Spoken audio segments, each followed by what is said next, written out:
Good morning. So get ready with me mga say sa Purok Lawaan kay anniversary daw karon. So manglaag mi dito kay na may mga baligya ug may mga lingaw. So di man jud kay ko nagalaag na pero karon kay medyo boring kay diri sige ra kog tambay sa cartoon Netflix, tambay, kaon, tulog. So nakauna-una ko nga moban ko sa kong niece nga mga dumi dito sa Purok. So as usual basta init ang panahon dili jud ko naga-foundation, naga-sunscreen lang ko niya, lipstick, pipeline, a little bit of blush on lippy para di iluspad. So ako ang pagumangkon ako sa Jangi makeupan, very light lang. Oh, di gini light yang contact lens kay gusto man daw siya magsuot og contact lens kay para daw masanay ang iyahang mata. So motong gibutangan sad nako siya contact lens nga OMG gray nga na dark spot. Ato na ni siyang i-set sa iyang setting spray kay para dili ma-smudge kay di ra ba ni waterproof ang tanan kong gamit.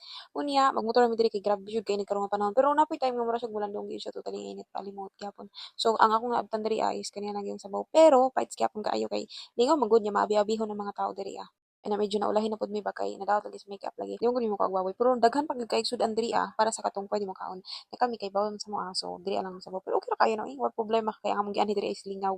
So nato na malit mi og manggas kirid-kirid tag 5 lang. Unya na mga pagkaon sa daplin masima-sima nimo. Basta na lagi sa bukid ma-enjoy ra gyud taon ani diri pag anniversary, fiesta, and ana ra jud daghan ang tao.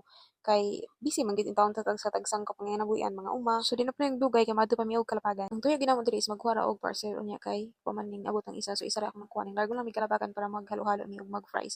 Unya mo to ni uli na mi so nagabian jud mi diri so mo lang practice video. Bye.